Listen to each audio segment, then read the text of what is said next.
Audio Jungle.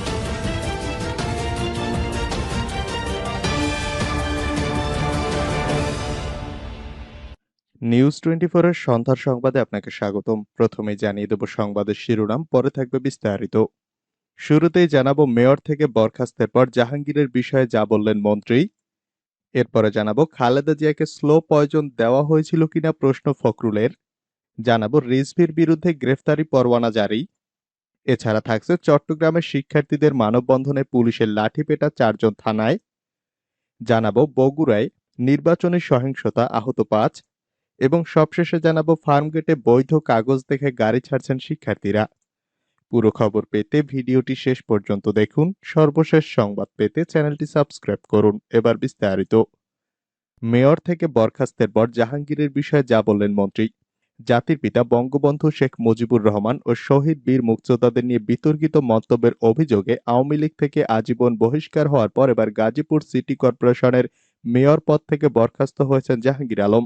বৃহস্পতিবার বিকাল 4টায় সচিবালয়ে নিজ দপ্তরে এক সংবাদ সম্মেলনে জাহাঙ্গীর আলমকে সিটি মেয়রের পদ থেকে সাময়িকভাবে বরখাস্তের সিদ্ধান্তের কথা জানান স্থানীয় সরকার, পল্লী উন্নয়ন ও সমবায় মন্ত্রী মোহাম্মদ তাজুল ইসলাম। মেয়র পদ থেকে জাহাঙ্গীরকে বরখাস্তের বিষয়ে স্থানীয় সরকার মন্ত্রী বলেন, জাহাঙ্গীর আলমের বিরুদ্ধে বেশ কিছু অভিযোগ আছে। এর মধ্যে সরকারি সম্পদের অপব্যবহার, জনগণের স্বার্থবিরোধী কাজ করা, জায়গা দখল, অর্থ আত্মসাৎ, ক্ষমতার অপব্যবহার সহ নানা অভিযোগ আছে। সেগুলো তদন্তের স্বার্থে এখন বলা যাচ্ছে না। তিনি বলেন, যেহেতু আইন অনুযায়ী কোনো নির্বাচিত জনপ্রতিনিধি মেয়রের বিরুদ্ধে যদি কোনো অভিযোগ ওঠে এবং তদন্তের নিষ্পত্তির জন্য আমলে নেওয়া হয়, তাহলে আইনে তাকে সাময়িক বরখাস্ত করার নিয়ম আছে। খালেদা জিয়াকে স্লো পয়জন দেওয়া হয়েছিল কিনা প্রশ্ন ফখরুলের। বিএনপির চেয়ারপারসন খালেদা জিয়াকে স্লো পয়জন দেওয়া হয়েছিল কিনা প্রশ্ন করেছেন দলটির মহাসচিব মির্জা ফখরুল ইসলাম আলমগীর। আজ বৃহস্পতিবার খালেদা জিয়াকে মুক্তি দিয়ে বিদেশে চিকিৎসার জন্য পাঠানোর দাবিতে রাজধানীর জাতীয় প্রেস ক্লাবের সামনে জাতীয়তাবাদী যুব দল বিক্ষোভ সমাবেশ করে। সেখানে প্রধান অতিথির বক্তব্যে মির্জা ফখরুল এ প্রশ্ন তুলে ধরেন। আগামী 24 ঘন্টার মধ্যে খালেদা জিয়াকে মুক্তি দিয়ে বিদেশে না পাঠালে গণভবন ঘেরাও করে সরকার পতনের আন্দোলন করা হবে বলে সমাবেশ থেকে ঘোষণা দেওয়া হয়।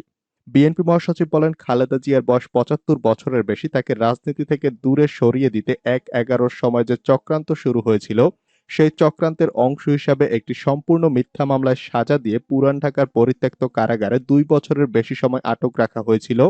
স্যাঁতসেঁতে কারাগারের কক্ষে ইঁদুর চিকা ঘোরাঘুরি করত। পরে তাকে হাসপাতালে নেওয়া হয়েছিল, সেখানে চিকিৎসা দেওয়া হয়নি। এখন অনেকের মধ্যে প্রশ্ন উঠেছে, সেই সময় খালেদা জিয়াকে কোনো স্লো পয়জনিং এর ব্যবস্থা করা হয়েছিল কিনা। আমরা পরিষ্কার করে জানতে চাই, তাদের পক্ষে কিছুই অসম্ভব নয়। এই দেশটাকে তারা বিক্রি করে দিয়েছিল, গণতন্ত্রকে তারা পুরোপুরি নির্বাসনে পাঠিয়েছে। যারা মিথ্যা মামলা দিয়েছে, গণতন্ত্রকামী নেতাকর্মীদের গুলি করে হত্যা করেছে, তাদের পঙ্গু করে দিয়েছে, আমাদের ইলিয়াস আলী, চৌধুরী আলম সহ 500 নেতাকর্মীকে গুম করেছে, তাদের পক্ষে কিছুই অসম্ভব নয়। মির্জা ফখরুল আরো বলেন, ডাক্তাররা বলছেন আমাদের সব বিদ্যা জ্ঞান শেষ, আমরা এখানে আর কিছু করতে পারবো না। তাদের এমপি মন্ত্রীরা বলছেন মানবিক কারণে যেতে দেওয়া উচিত। তিনি প্রধানমন্ত্রী শেখ হাসিনা এটা শুনতে চান না। কেন শুনতে চান না? এটা তার প্রতিহিংসা, প্রতিশোধ। খালেদা জিয়াকে রাজনীতি নয়, জীবন থেকে নিশ্চিহ্ন করতে এই চক্রান্ত করছেন। রিজভির বিরুদ্ধে গ্রেফতারি পরোয়ানা জারি। বাড্ডা থানায় বিশেষ ক্ষমতা আইনে দায়ের করা মামলায় বিএনপির যুগ্ম মহাসচিব রুহুল কবির রিজভির বিরুদ্ধে গ্রেফতারি পরোয়ানা জারি করেছেন আদালত।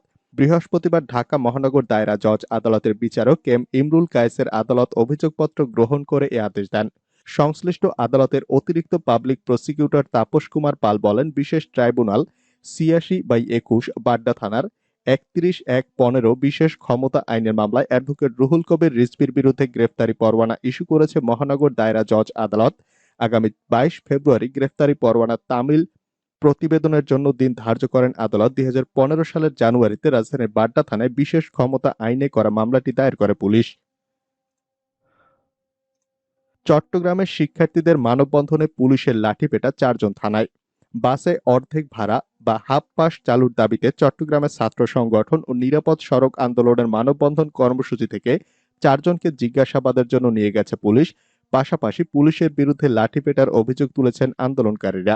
বৃহস্পতিবার বেলা 11:30টার দিকে নগরের 2 নম্বর গেট এলাকার মানববন্ধনে দাঁড়ান সমাজতান্ত্রিক ছাত্র ফ্রন্ট, ছাত্র ফেডারেশন, গণতান্ত্রিক ছাত্র কাউন্সিল সহ বিভিন্ন ছাত্র সংগঠন ও নিরাপদ সড়ক আন্দোলনের নেতাকর্মীরা।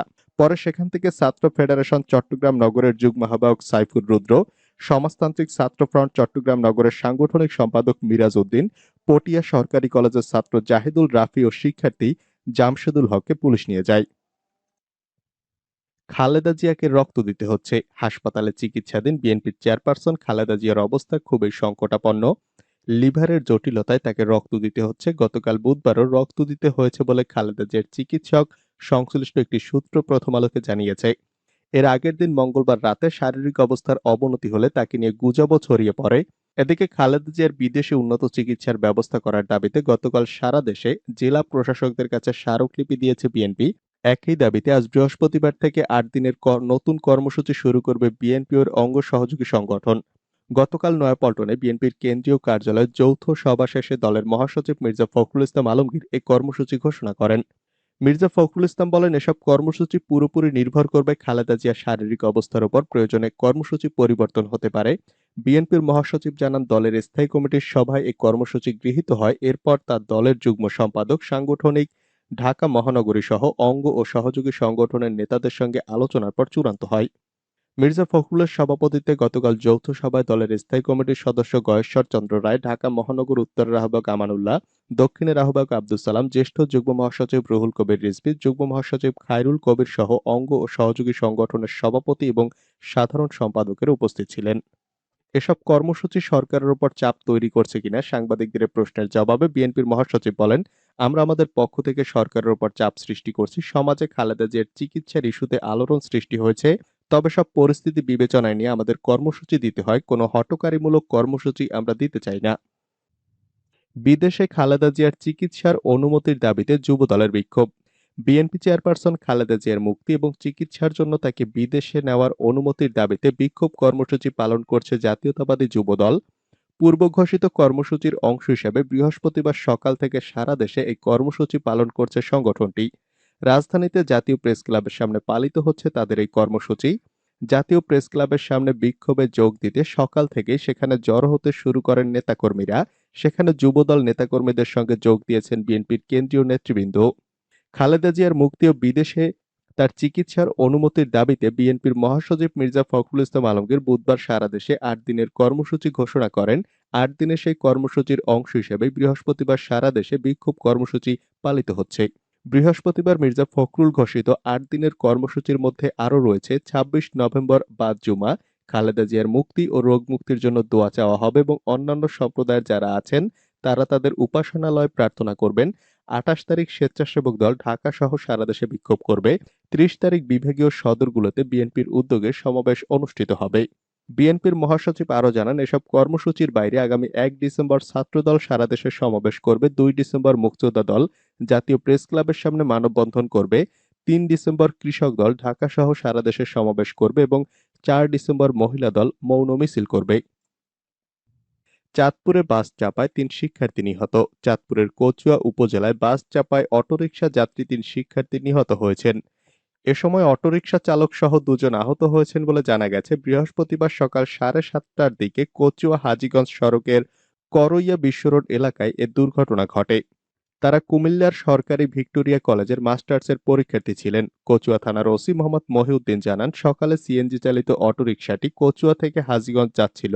কচুয়া হাজীগঞ্জ সড়কের করইয়া বিশ্ব রোড এলাকায় লক্ষ্মীপুর থেকে ঢাকাগামী একটি বাস ওই অটোরিকশাকে চাপা দেয়। এতে অটোরিকশাটি দুমড়ে মুচড়ে ঘটনাস্থলেই ৩ শিক্ষার্থীর মৃত্যু হয়। এ সময় আহত হন অটোরিকশা চালক সহ ২ জন। আহতদের উপজেলা স্বাস্থ্য কমপ্লেক্সে ভর্তি করা হয়েছে। নিহতদের লাশ উদ্ধার করে থানায় নেওয়া হয়েছে। এদিকে কালিয়াকৈরে ২ চেয়ারম্যান প্রার্থীর সমর্থকদের মধ্যে সংঘর্ষ, আহত ১০। গাজীপুরের কালিয়াকৈরের নৌকা স্বতন্ত্র চেয়ারম্যান প্রার্থীর সমর্থকদের মধ্যে হামলা সংঘর্ষের অভিযোগ পাওয়া গেছে। এতে উভয় পক্ষের অন্তত ১০ জন আহত হয়েছে। ঘটনাটি ঘটেছে বুধবার রাতে উপজেলার আটাবহ ইউনিয়নের নৌকা প্রতীকের চেয়ারম্যান প্রার্থী কে এম ইব্রাহিম খালেদ ও মোটরসাইকেল প্রতীকের স্বতন্ত্র চেয়ারম্যান প্রার্থী আব্দুল আলিম গ্রুপের সঙ্গে। এ ঘটনায় উভয় পক্ষের কালিয়াকৈর থানায় মামলার প্রস্তুতি চলছে। কুষ্টিয়ায় ২ প্রার্থীর সমর্থকদের মধ্যে সংঘর্ষ, গুলি, আহত ৬। কুষ্টিয়ার দৌলতপুর উপজেলার হোগলাবাড়িয়া ইউনিয়নের কল্যাণপুর বাজারে আওয়ামী লীগের প্রার্থী ও বিএনপি নেতার স্বতন্ত্র চেয়ারম্যান প্রার্থীর সমর্থকদের মধ্যে সংঘর্ষ হয়েছে। এতে ২ জন গুলিবিদ্ধ সহ ৬ জন আহত হয়েছেন। আহতরা স্থানীয়ভাবে চিকিৎসা নিয়েছেন বলে জানা গেছে। গতকাল বৃহস্পতিবার সন্ধ্যা ৭টার দিকে এই ঘটনার পর আওয়ামী লীগ ও বিএনপি একে অপরকে দোষারোপ করছে। এদিকে এ ঘটনার পরে বুধবার রাতে দৌলতপুর থানার ভারপ্রাপ্ত কর্মকর্তা নাসির উদ্দিনকে প্রত্যাহার করে পুলিশ লাইনে সংযুক্ত করা হয়েছে। নৌকা প্রতীকের চেয়ারম্যান প্রার্থী সেলিম চৌধুরী জানান, আমার নির্বাচনী প্রচারণা অফিসের নেতাকর্মীরা সন্ধ্যার সময় মানুষের সাথে নির্বাচনী বিষয় নিয়ে আলোচনা করছিলেন। এমন সময় বিএনপির নেতাকর্মীরা আমার অফিসে হামলা চালিয়ে ভাঙচুর করে। আমার নেতাকর্মীরা বাধা দিলে হামলাকারীরা গুলি চালায় এবং আমার কর্মী সমর্থকদের মোটরসাইকেলে আগুন লাগিয়ে দেয়।